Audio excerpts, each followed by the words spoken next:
Well, good afternoon to you. I'm Jurnee Taylor. We begin with breaking news in the push to keep issue 2 on the November ballot. Less than an hour ago, the state Supreme Court ruled that the proposed ballot amendment will stay on the ballot and votes will be counted.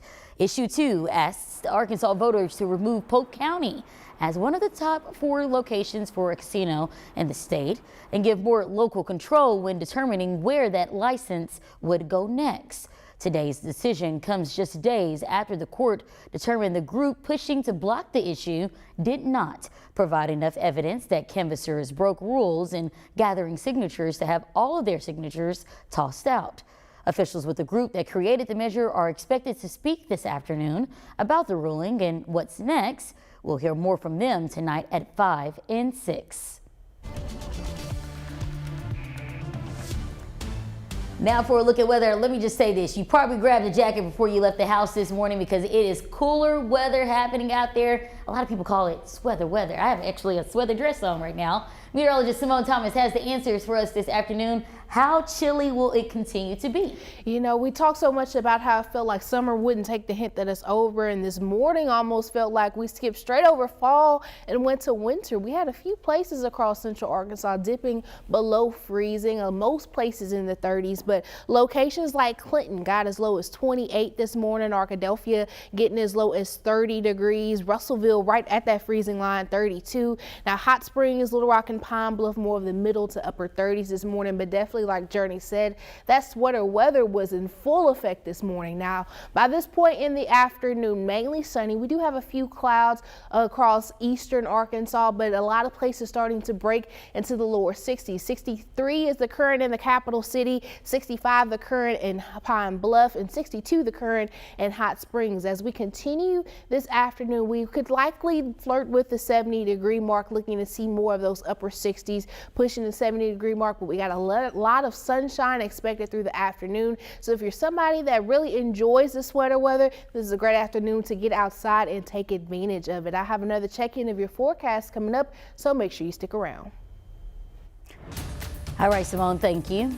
Well, we're following developing news out of Pulaski County this afternoon. The sheriff's office now launching a death investigation after a body was found near a yacht club. Deputies were called to the Rock City Yacht Club this morning after receiving a call about a body floating near the dock. The sheriff's office tells us that it was a body of a black woman and may have been in the water for several days. Investigators are now working to identify the woman and determine a cause of death. We're working to learn more also about an alleged BB gun shooting spree at the Central Avenue Walmart in Hot Springs. Police tell us it happened yesterday afternoon. You can see here busted windows and a few cars and pictures sent to us by THV 11 viewers. A witness says that shots narrowly missed shoppers coming out of the store. Hot Springs police arrested 40-year-old Jason Derek Lynch in connection to the incident. He's facing several counts of a terroristic act and criminal mischief. Lynch is due in court tomorrow morning for a plea arraignment. Fire crews are now working to determine what caused the fire at a Little Rock church overnight. Here's what we know this afternoon. According to fire officials, crews responded to 2601 Welch Street this morning. That is the address for Living Water Baptist Church. First responders say they found fire in the walls coming from under the building. They were able to put out the flames early this morning.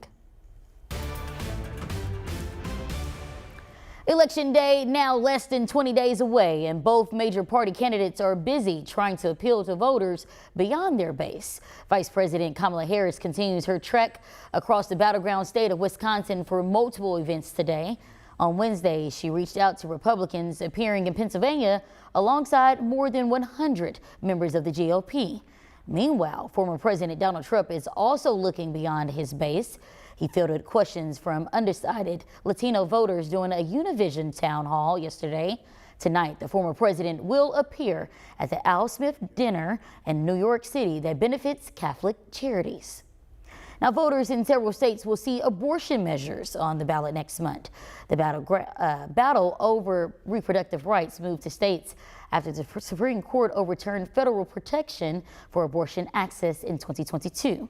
Kristen Benavides caught up with one group knocking on doors to reach voters about the right to abortion initiative and an opposing campaign that argues Florida's Amendment 4 is dangerous.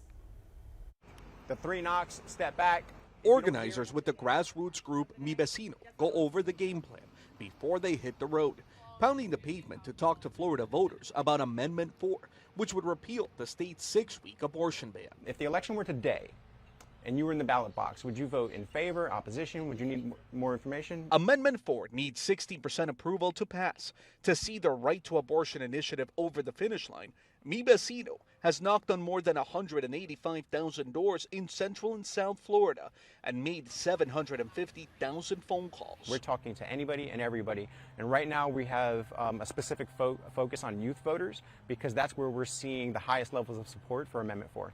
Organizers say they're also tailoring their message for different groups of voters. We talk to men, we talk a lot more about government interference. We don't elect politicians to make medical decisions for us. In addition to Florida, 9 other states have abortion measures on the ballot this November, including the presidential battlegrounds of Arizona and Nevada. Abortion rights have won every time they've been on the ballot since Roe was overturned. Vote no. Vote no on 4 wants a different outcome in Florida. Miami radiologist Dr. Gracie Pozo Christie is a founding member of Florida Physicians Against Amendment 4 and calls the proposal dangerous. It's written in such a way that it allows elective abortions through viability and after viability for reasons of maternal health. Maternal health is not defined, which means it could include her economic health, her social health, her psychological health, basically any reason. Tal como la enmienda 4. Both sides are inundating Floridians with English and Spanish language ads, with just 2.5 weeks left for voters to make up their minds. Cristian Benavides, CBS News, West Palm Beach, Florida. While a proposed abortion amendment did not make the ballot here in Arkansas, there will still be several issues voters will weigh in come November 5th. And as we get closer to the big day, we want to make sure you're ready to cast your ballot. All next week, we're taking a deep dive into the big races and issues we'll vote on this election cycle. Don't miss that every night on 6:30 Central. TikTok continues to be the talk of the tech world. Now, a college professor is explaining just how addictive the social media app can be. We're taking a closer look at the findings coming up. And we're closing in on the last few days of the Arkansas State Fair. If you want to head out this afternoon, you got a lot of sunshine to take advantage of as temperatures climb to those upper 60s, flirting with the 70-degree mark. Your 7-day outlook is coming up after this break.